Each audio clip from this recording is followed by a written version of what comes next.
যখন সংসারে দেখার মতো কিছুই থাকে না, তখন মানুষ ঈশ্বরের দিকে দৃষ্টি নিক্ষেপ করে। যদি কোনো ঘটনার মানুষ ভয়প্রাপ্ত হয়, তবে তার পরাজয় হয়।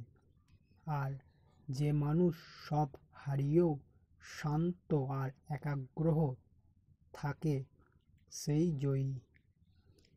বাস্তবে না পরিচয় মানুষের দেহের সাথে যুক্ত থাকে না, তো সম্পর্কের ভিত্তি তার দেহের সাথে যুক্ত থাকে।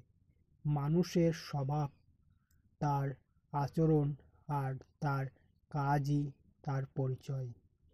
দান তাকেই বলে যাতে দানি হারায় আর যাজক প্রাপ্তি লাভ করে, কিন্তু বলিদান সেটাই হয় যা দানি দেয় আর সমস্ত জগৎ প্রাপ্ত করে।